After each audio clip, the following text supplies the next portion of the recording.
दादा, तुम्ही आज पालिका आयुक्तांची येऊन भेट घेतलेली आहे. काय विषय होते प्रमुख? काय चर्चा झाली? एक तर मी असेल आणि माझ्याबरोबर मुंबईचे आमच्या पक्षाचे जे सर्व पदाधिकारी जे आता या ठिकाणी उपस्थित आहेत, यांच्या सगळ्यांच्या उपस्थितीमध्ये आयुक्त साहेबांना आम्ही भेटलो. मुंबई शहरामध्ये असणाऱ्या ज्या काही अडचणी आहेत, ज्या सामान्य लोकांना आज सोसाव्या लागतात, त्या सर्व अडचणींवर खूप चांगल्या पद्धतीची चर्चा झाली. ज्याच्यामध्ये आत्ताच पाऊस होऊन गेला, तिथं असणाऱ्या अडचणी, काही ठिकाणी लँडस्लाईड झाली, तिथं काही लोकांची घरं गेली, काही जीव गेले, त्याच्याबद्दलचा विषय, आरोग्याचे मुद्दे, असे विविध विषयांवर चर्चा झाली. त्याच्याच बरोबर आता गणेश उत्सव होणार आहे. गणेश उत्सवानिमित्ताने जे काही 32 पार्किंग एरियाज आहेत, ज्या बिल्डरला बांधण्यासाठी महानगरपालिकेने सांगितल्या होत्या, पण तिथं बऱ्याच काही कार कंपनीजली, म्हणजे जुन्या गाड्याच्या कंपन्या असतील नाही तर नवीन गाड्याच्या कंपन्या असतील, त्याच्यावर अतिक्रमण केलेलं आहे. त्यामुळे एक तर ते अतिक्रमण काढण्यात यावं आणि हे सगळे जे पार्किंग आहेत, जे लोक गणरायाचं दर्शन करण्यासाठी येतात आणि मोठ्या प्रमाणात गर्दी ही मुंबई शहरामध्ये असते, तिथं या सगळ्या पार्किंगचा मोफत असा उपयोग हा तिथे असणाऱ्या सर्व भाविकांसाठी करण्यात यावा अशी विनंती तिथं केली. या सर्व विषयांवर आमच्या सगळ्यांची चर्चा झाली. त्याच्याच बरोबर काही असे विषय होते, कुर्लाचे, जिथं कांबळेचे विटा आहेत, कुर्लाचे मुद्दे आम्ही तिथं घेतले. पाण्याची समस्या तिथं मोठ्या प्रमाणात आहे आणि जे 2 बोगदे आहेत, जे आपण गाड्या म्हणजे रस्त्यावर हायवेला बोगदे केलेले आहेत, त्याच्यावर जे 700 लोक राहतात त्यांचं पुनर्वसन करण्याचा मुद्दा आहे. तिथले सुद्धा प्रतिनिधी इथं आले होते. कमिशनर महोदयांनी एक्सेप्ट केलेलं आहे. तुम्ही सांगाल तिथं तुमचं पुनर्वसन आम्ही करू, तसं पत्र आम्ही दिलेलं आहे. हे सगळे विषय कमिशनर साहेब घेतील असा विश्वास आम्ही सगळेजण व्यक्त करतो. परंतु सातत्यानं मुंबईमध्ये ज्या नागरी समस्या उद्भवतात आहेत, त्या कुठेतरी ते प्रश्न कुठेतरी सॉल्व्ह करण्याकरता महापालिका अपयशी ठरते का? मुंबईतले खड्डे झाले, मुंबईतलं पॉल्युशन झालं, मुंबईतले वेगवेगळी रखडलेली विकास कामं, हे कुठेतरी प्रॉब्लेम सॉल्व्ह करण्याकरता महापालिका अपयशी ठरते. काय झालंय, गेले 2.5-3 वर्ष आपण जर बघितलं तर इथं नगरसेवक नाहीयेत, कॉर्पोरेटर नाहीयेत आणि कॉर्पोरेटर जेव्हा नसतात त्या लोकांना काय समस्या आहे हे तिथं असणाऱ्या अधिकाऱ्यांपर्यंत पोहोचत नाही. अधिकारी मनाला वाटतं तसं काम करत असतात आणि त्याच्यामुळे नागरिकांच्या समस्या सुटतीलच असं नाही. आणि ह्या सगळ्या गोष्टी असल्यामुळे गेल्या काही वर्षांमध्ये आपण जर बघितलं तर सामान्य लोकांच्या मोठ्या प्रमाणात इन्फ्रास्ट्रक्चरच्या अडचणी ह्या वाढलेल्या आहेत. जसं हॉस्पिटलमध्ये आज डॉग बाईटसाठी जे आपण रेबीजचं इंजेक्शन असतं, ते इंजेक्शन आता औषध आहे ते मिळत नाही. इतरही औषधांचा अभाव मोठ्या प्रमाणात आहेत. कॉन्ट्रॅक्टर वर्कर जे आहेत त्यांच्या मोठ्या प्रमाणात अडचणीत आहेत. आता छोटासा विषय बघा की धारावी जे काही त्या ठिकाणी करार हा अडाणी आणि धारावीच्या लोकांबरोबर तिथं झाला, तिथं असणाऱ्या लोकांचा ठीक आहे, अनेक लोकांचा विरोध आहे, आमचंही मत आहे तिथं असणाऱ्या स्थानिकांना विश्वासात तुम्ही घ्या, पण धारावीचा करार हा अडाणी बरोबर त्या ठिकाणी झाल्यानंतर तिथं जी काय साफसफाई करावी लागते, स्वच्छता करावी लागते, प्यायच्या पाण्याचा प्रश्न असेल, स्वच्छतेचा प्रश्न असेल, इतरही काही गोष्टी असेल, त्याच्याकडे पूर्णपणे महानगरपालिकेचं दुर्लक्ष झालेलं आहे. त्यामुळे राहणारे लोक आज अडचणीत आहेत, त्याच्याकडे सुद्धा लक्ष देण्याची जरूरत आहे असं आम्ही तिथं असणाऱ्या कमिशनर साहेबांना सांगितलेलं आहे. आणि लोकांचं थोडंसं ऐकून घ्या, त्यांचं काय म्हणणं हे तुम्ही समजून घ्या. जिथं कुठं त्यांचं पुनर्वसन केलं जातं तिथं यांना इच्छा आहे का जाण्याची हे सुद्धा कुठेतरी समजून घ्या, अशी भूमिका आम्ही सर्वांनी तिथं मांडली. दादा, तुम्ही सर्वसामान्यांचे मुद्दे घेऊन अनेक नेत्यांना भेटताना पाहायला मिळाले, आज मुंबईच्या आयुक्तांना भेटताना पाहायला मिळाले, पण तुमच्या या भेटीगाठींमुळे तुमच्याच जो दुसरा पक्ष आहे म्हणजे राष्ट्रवादी अजित पवारांची, तिकडून अशी टीका होते की दादा आता सुपर बॉस झालेले आहेत, पक्षातील सगळ्यात लोकांच्या वरचढ करून पुढे जाऊन सगळे प्रश्न मुद्दे उपस्थित करतात. झालं असं की त्यांच्या पक्षामध्ये गटतट आहेत हे आता दुनियाली तिथं बघितलेलं आहे. पद देत असताना कोण कोणाचं ऐकतं आणि कोण कोणाचं ऐकत नाही हे दुनियाली तिथं बघितलेलं आहे. आता आमच्या पक्षामध्ये आमचे अध्यक्ष आज नव्याने पाठी तिथं बांधत आहेत, ताकदीने तिथं पाठी बांधत आहेत. याच्यामध्ये ते आम्हाला सांगतात की आता मुंबईचे जे सर्व पदाधिकारी आहेत त्यांना घेऊन तुम्ही इथं असणाऱ्या कमिशनरांकडे जावा. आम्ही तिथं जात असतो. आमचे जे अध्यक्ष शशिकांत शिंदे साहेब आहेत यांना आणि मला आणि आमच्या सर्वांना आज काही नेता बनायचं नाही, पण लोकांच्या अडचणी सोडवायच्या असतील, जो कुठला पदाधिकारी त्याला ताकद देण्याची भूमिका आम्ही सर्वजण घेत असतो. आणि शशिकांत शिंदे साहेब सुद्धा जो कोणी लढतोय त्याला सांगतात, तू लढ, मी तुझ्या पाठीशी आहे. अशा पद्धतीचं वातावरण, राजकीय वातावरण आमच्या पक्षामध्ये आहे. हेच कदाचित आमच्या जुन्या पक्षामध्ये जे काही नवीन पक्ष रादर बोलायचं झालं, तिथं असणाऱ्या पदाधिकाऱ्यांच्या पोटात दुखत असावं. कारण तिथं असणाऱ्या पदाधिकाऱ्यांना कुणीच विश्वासात घेत नाही, ही कदाचित त्यांची खंत दादा, असावी. गेल्या काही गेल्या दिवसांपासून आठवड्यामध्ये पाऊस पडला त्यानंतर मुंबईच्या रस्त्यावर 8,000पेक्षा जास्त खड्डे पडल्याची लोकांनी तक्रारी केल्या. खड्ड्यांच्या संदर्भात तुमचं आयुक्तांशी काही बोलणं झालं का? त्यांनी काय सांगितलं? किती कालावधीमध्ये ते भरण्याचा त्यांचा प्रयत्न असेल? नाही, पहिला मुद्दा हा रस्त्याचाच आहे. खड्डे मोठ्या प्रमाणात पडलेले आहेत. त्याच्या दुर्दैव असं, तुम्ही अटल सेतू घ्या, त्याच्याच बरोबर हे जे काही लिंकिंग रोड मोठे समुद्रातले बांधले गेलेले ते आत्ता बांधले गेलेले आहेत. त्याचं उद्घाटन सुद्धा काही महिन्यांपूर्वी झालेलं आहे आणि त्याच्यावरून तुम्ही गेलात तर खड्डेच खड्डे आपल्याला दिसायला येतात. 8,000 हे लोकांनी कंप्लेंट केलेले खड्डे आहेत. बऱ्याच लोकांना कंप्लेंट सुद्धा करता येत नाही. झोपडपट्टी त्या भागामध्ये राहणारे जे लोक आहेत, जसं अणुशक्ती नगरचा एक मुद्दा फहादबाईंनी तिथं मांडला. तिथं जर आपण बघितलं की तिथे काही असा भाग आहे, चित्ता एरिया जो आहे, चित्ता कॅम्प, तिथं तर रस्ते हे फार खड्डे, तर 3 लहान मुलींचा मृत्यू तिथं झाला त्या खड्ड्यात पडून. आणि जेव्हा आम्ही अधिकाऱ्यांशी बोलतो तेव्हा ते बोलतात की तिथं अतिक्रमणचा विषय हे येतोय, पण रस्ते याच्यावर कुठे अतिक्रमण नाही, रस्ते हे केले गेले पाहिजे. त्यामुळे 8,000 हे लोकांनी कंप्लेंट केलेत, पण आकडा जर काढला तर हा लाखावरनं जास्त तिथं जाऊ शकतो. दुर्दैव असं आहे की आपल्या या महानगरपालिकेकडे आपण जर बघितलं, काही वर्षांपूर्वी 90,000 ठेवी होत्या आणि त्या ठेवी तशाच क्लीन होत्या, लोन कुठेही नव्हतं.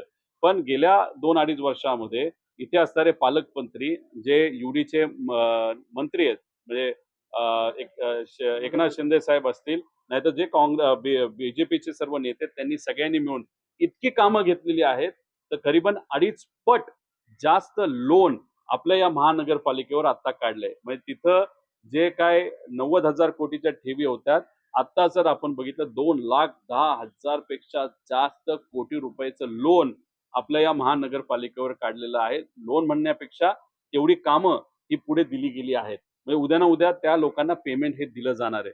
त्यामुळे जी महाराष्ट्राची आज ट्रेजरीची परिस्थिती आहे, आज 9.5 लाख कोटीचं लोन आपल्या महाराष्ट्रावर झालेलं आहे. हे भरता भरता अडचणी येतात. ते कॉन्ट्रॅक्टरला 90,000 रुपये देय आहेत. तसंच महानगरपालिकेची परिस्थिती पुढच्या काही महिन्यांमध्ये तिथं होण्याची परिस्थिती आहे. जी काय एफडी आहे ती संपेल आणि ते संपून सुद्धा जी आवक आहे, जे येणारा पैसा आहे, तो पुरेसा नाही येणाऱ्या कॉन्ट्रॅक्टरला पे करण्यासाठी. त्यामुळे याच्यात जे काही नेत्यांनी सांगितल्यामुळे जो भ्रष्टाचार झालेला आहे, त्याच्याकडे सुद्धा येत्या काळामध्ये लक्ष देण्याची खरं तर जरूरत आहे. रस्त्याचाच मुद्दा आहे. एकीकडे भाजपचे सर्वच नेते मंत्री जे आहेत ते रेल्वे मुंबई ते कोकणासाठी गणेशोत्सवासाठी सोडतात आहेत. पण अद्याप मुंबई गोवा महामार्गाचं काम झालेलं नाही. आज स्वतः मुख्यमंत्री हिरवा कंदील दाखवणारे कोकणात जाणाऱ्या रेल्वेसाठी विशेष रेल्वे सेवा दिली जाते. तर बघा, तुम्ही रेल्वे सेवा द्या, चांगली गोष्ट आहे. बस सेवा द्या, चांगली गोष्ट आहे. पण जो रस्ता खऱ्या अर्थाने आतापर्यंत व्हायला पाहिजे होता, तुम्ही इलेक्शनच्या काळामध्ये टार्गेट ठेवलं होतं की पुढच्या गणेश उत्सवाच्या आधी हा जो काही गोवा मार्ग आहे तो पूर्णपणे आम्ही त्या ठिकाणी पूर्ण करू. लोकांना स्वतःच्या गाडीली बसनी जाताना कुठे पोटातलं पाणी सुद्धा हलणार नाही.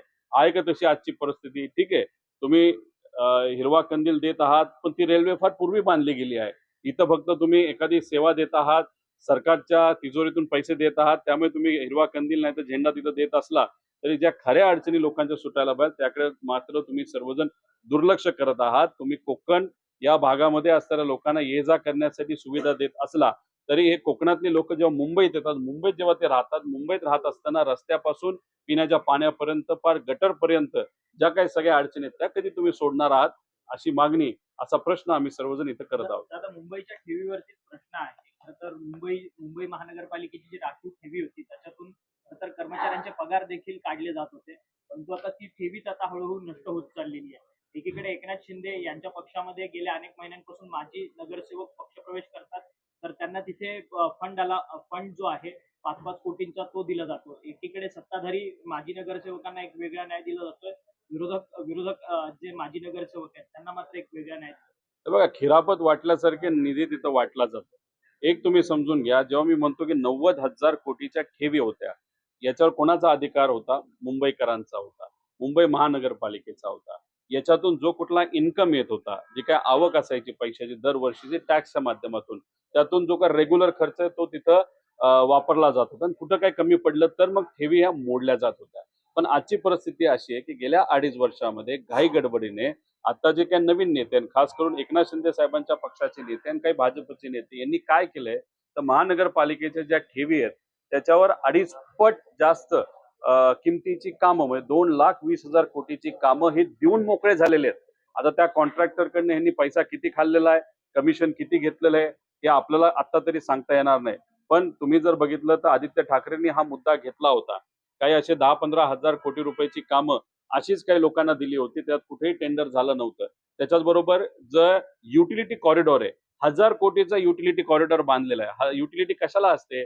गॅस पाईपलाईन घेऊन जायला, प्यायच्या पाण्याची पाईपलाईन जायला, खड्डे खोदायला नको रस्त्यावरचे. पण दुर्दैव असं 1,000 कोटी खर्च केल्यानंतर आता त्यांना कळतंय याच्यामध्ये डिझाईन चुकलेलं आहे. त्यातून गॅसची पाईप जाऊ शकत नाही, त्याच्यातून पिण्याच्या पाण्याची पाईप जाऊ शकत नाही. जर गेली तर ती लहान जाऊ शकते. म्हणजे 1,000 कोटी सामान्य लोकांचे, मुंबईकरांचे हे गटरात गेल्यासारखं आज आहे. अशी आज या महानगरपालिकेची परिस्थिती. फक्त काम द्यायचं, कॉन्ट्रॅक्टरला खुश करायचं, मलिदा खायचं, हेच इथं असणाऱ्या नेत्यांनी केलंय असं आपल्याला म्हणावं लागेल. दादा, पुण्यातील एक रील स्टार आहेत अथर्व सुदामे, ते तुमचे देखील मित्र आहेत. अथर्व सुदामेनी एक अलीकडेच एक रील बनवलेलं होतं. त्याच्यामध्ये सामाजिक एकता संदेश जपणारा तो रील होता. अथर्व सुदामेंनी गणपतीची मूर्ती जी आहे ती मुस्लिम धर्मियांकडनं विकत बनवून घेतलेली होती, अशा पद्धतीचं ते रील होतं. परंतु या संदर्भात पुण्यातल्या ब्राह्मण महासंघाने जो आहे तो विरोध दर्शवला आणि त्यानंतर अथर्व सुदामेने ती रील जी आहे ती त्याच्या वॉलवरून डिलीट केलेली. त्याला जर प्रेशर दिला असेल, खरं तर माफी मागायला नको पाहिजे होती. हा विषय म्हणजे फार चुकीचा विषय आहे. या विचाराला आपण जर म्हणलं तर कुठं ना कुठं तरी हा विचार आपल्याला प्रतिगामी दिशेने घेऊन चाललेला आहे.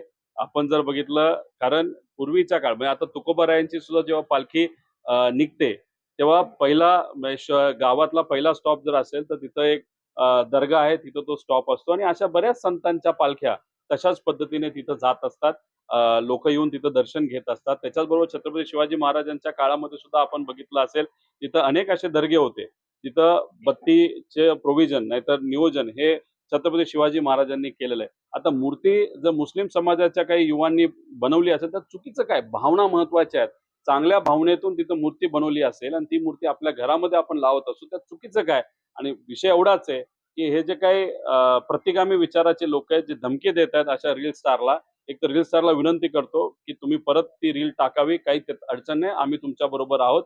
आणि अशा पद्धतीने म्हणजे आपण ज्याला कुठला काळ म्हणतो ते प्रतिगामी नाहीतर पुरातन नाही, त्याला एक आपण पुस्तकं जाळली होती पूर्वी, ती जी कुठली व्यवस्था असेल ती व्यवस्था परत काय आपल्या महाराष्ट्रामध्ये येते का असं आपल्याला म्हणावं आणखी लागेल. एक महत्वाचा मुद्दा आहे, धर्मजातीचं एकंदरीत राजकारण केलं जाते का? आज मंत्री नितेश राणे जागी जागी जाऊन वराह जयंती साजरी करतात आणि म्हणतात की शाळा कॉलेजांमध्ये सुद्धा ही जयंती आता साजरी करायला हवी. आम्ही मुख्यमंत्र्यांना निवेदन देतो. अचानक तुम्ही त्यांना कधीतरी विचारा की शिवजयंती कधी आहे, विश्वरत्न डॉक्टर बाबासाहेब आंबेडकरांच्या जयंती कधी आहे, महात्मा फुलेंची जयंती आहे, कदाचित त्यांना तिथं कळणार नाही. आता हे नवीन फॅड त्यांनी जे सुरू केलेलं आहे, आता ते एकटेच कदाचित जयंती साजरी करत असतील. त्यांचे नेते त्यांच्या बरोबर आहेत का? मोदी साहेब त्यांच्या बरोबर आहेत का? त्यांनी कुठं साजरी केली का ही जयंती? देवेंद्र फडणवीस साहेबांनी केली का? इतर काही भाजपच्या नेत्यांनी केली आहे का? त्यामुळे हे जे काही नितेश राणे भाऊ आहेत, त्यांचा प्रयत्न पूर्वी कसा होता, ते मंत्री नसताना सातत्याने चर्चेत येऊन देवेंद्र फडणवीस साहेबांची तिथं पाठराखण करून स्वतःच काहीतरी खालच्या लेवलला जाऊन बोलून एक वातावरण निर्माण केलं होतं. त्यामुळे भेट म्हणून त्यांच्या नेत्यांनी त्यांना मंत्रिपद दिलं.